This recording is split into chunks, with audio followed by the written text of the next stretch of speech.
Welcome, dear listeners, to a new episode of the Board Games Podcast from Inside the Game Channel, where we'll take you on deep and exciting journeys into the worlds of games and gamers.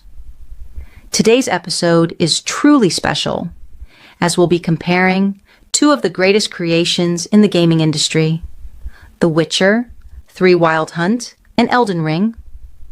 We'll dive into everything about these two games, from the story and gameplay style, to graphics, character design, and even sales figures and public acclaim. Our central question for this discussion is, which of these two games is more worth your time and money? And what are the strengths and weaknesses of each? Joining me today in the studio is a dear guest, an expert and researcher in the world of games, and a hunter of fine details. Mr. Scribble. Welcome. Welcome back, Professor. We're really happy you accepted our invitation. Your presence adds great value to the conversation. Let's kick things off with a key question for all RPG fans. Both The Witcher 3 and Elden Ring belong to the same genre, but each offers a very unique experience. In your opinion, what are the main differences in gameplay style between the two? And is there a particular aspect that makes one of them stand out more in attracting players?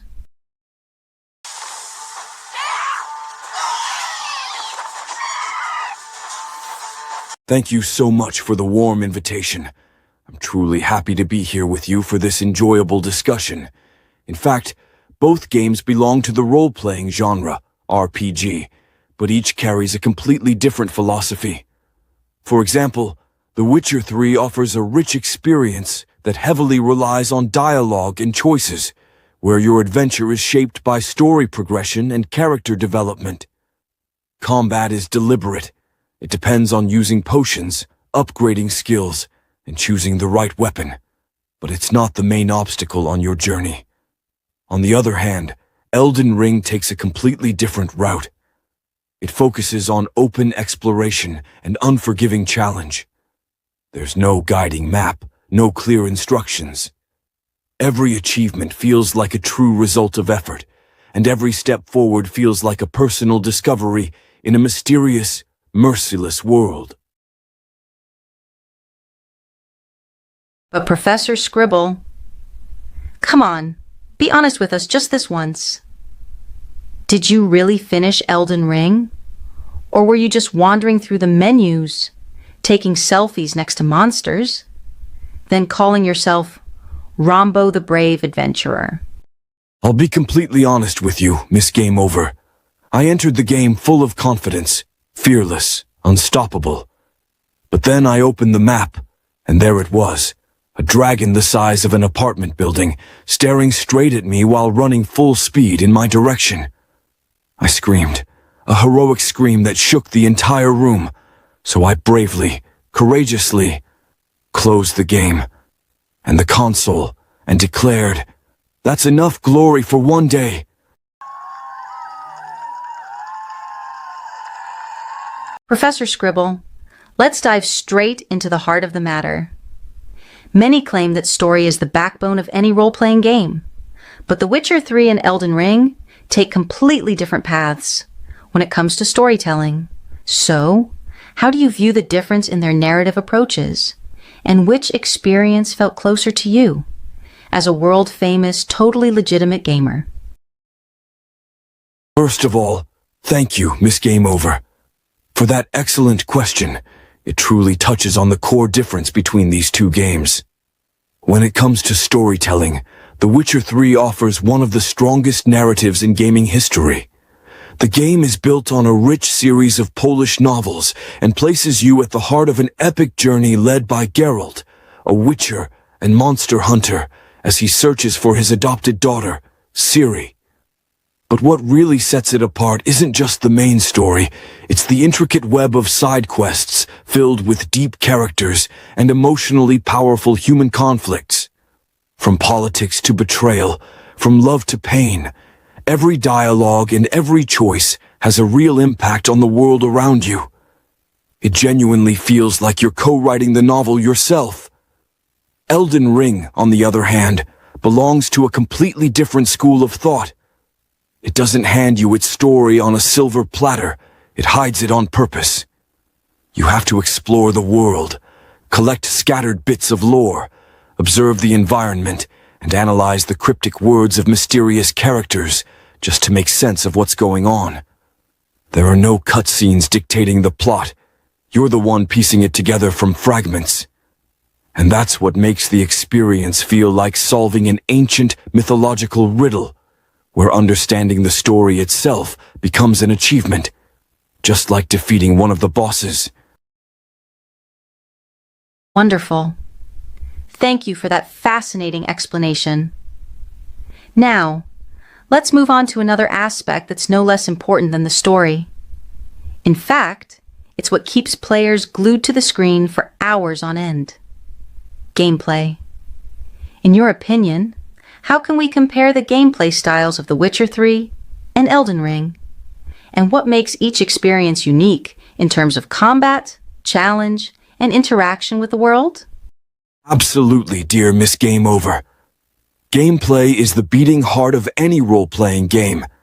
It's what gives the entire experience life. And in this case, we see a fundamental difference between the two titles in terms of style, depth, and player freedom. In The Witcher 3, you're immersed in a tightly crafted cinematic experience. Combat is built on a smart mix of swordplay, both steel and silver, magical abilities known as signs, and a system of potions and oils that you prepare in advance to gain an edge over specific types of monsters. Battles aren't random hack-and-slash affairs. They require you to study your enemy, plan your approach, and strategize.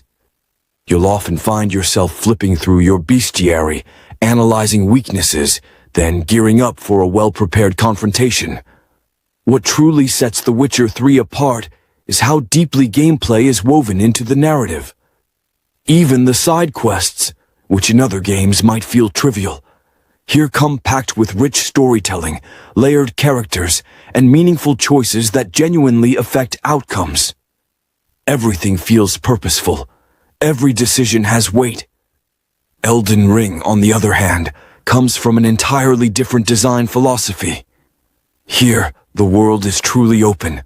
No glowing quest markers, no cluttered mini-maps. You start with almost nothing, and you're left to figure things out on your own. Where to go, when to fight, when to flee. Combat demands precision, lightning-fast reflexes, and a deep understanding of enemy patterns. Every monster can be lethal. Every victory feels earned through grit and perseverance. What adds even more depth is the freedom Elden Ring offers in how you play.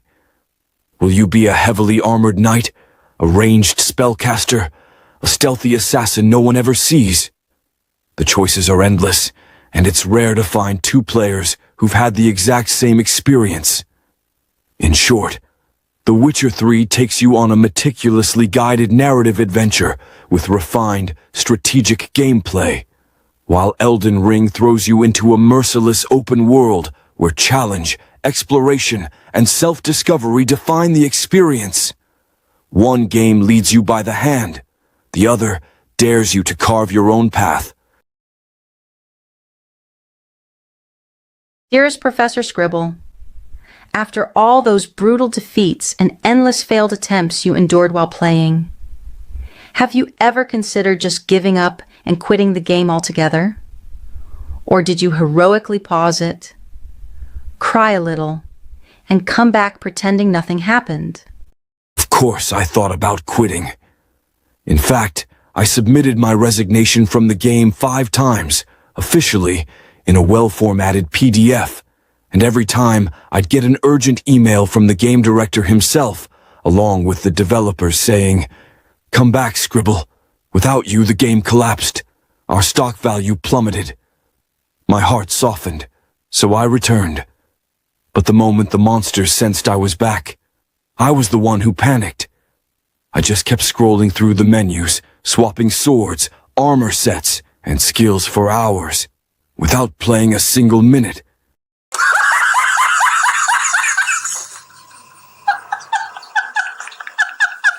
Professor Scribble, since you hold a PhD in kitchen utensils and are the acclaimed author of the legendary SpongeBob backstory, could you kindly explain the difference between the two games in terms of design, graphics, and sound? How would you evaluate this artistic evolution? In truth, the comparison between the two games carries deep artistic dimensions, as each one represents a completely different vision of world design.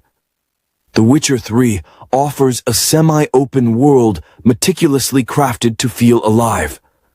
Cities like Novigrad and Oxenfurt are not just quest hubs, but real social environments filled with movement, life, character interaction, markets, and alleys brimming with detail. The faces in the game are intricately designed, and character expressions convey emotions clearly, which enhances immersion in the story. As for the rural environment, from the gloomy forests of Velen to the snowy highlands of Skellige, it's painted with natural colors and dynamic lighting that adds a realistic dimension to every scene. Even the weather and its changes are used in favor of visual storytelling. On the audio front, The Witcher 3 features exceptional musical diversity, blending Eastern European traditions with epic tones. Environmental sounds like rustling trees, monster screams, and the bustle of cities enrich the world's depth. Elden Ring, on the other hand, offers a completely different philosophy. The world is fully open and intricately interconnected. The player has full freedom to explore, with no detailed map to guide them, enhancing the sense of being lost and discovering the unknown. Cities in Elden Ring aren't traditional.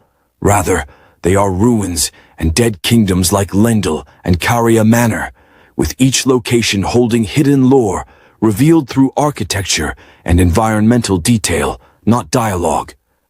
Faces in Elden Ring are less expressive, intentionally so, to serve the bleak atmosphere and the constant sense of mystery in the narrative. The art style leans towards symbolism and dark fantasy, making every place feel designed to evoke awe and dread. The colors are often muted, but their usage supports the mood of mystery and unease. The monster and environment designs verge on terrifying abstract art.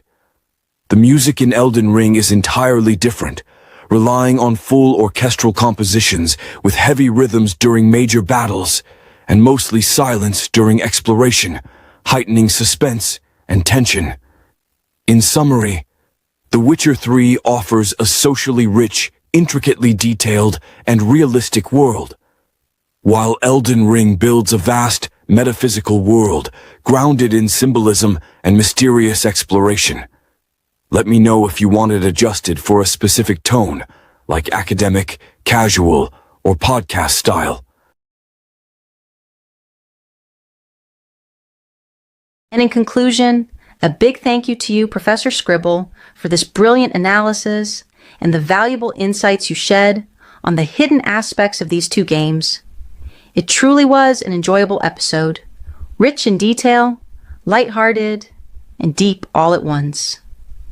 We wish you coffee that never gets cold and games that never get boring. Until we meet again in a new discussion. And in conclusion, graphics may differ and gameplay styles may vary, but what brings us all together is our passion for game worlds and their unique magic. If you enjoyed this Greek pharaonic chemical analysis, don't hold back. Hit that subscribe button, drop us a like, and tell us in the comments, which game do you prefer and why? And don't forget, scribble a like, scribble a subscribe, and stay with us on the train, where gaming tastes like nowhere else.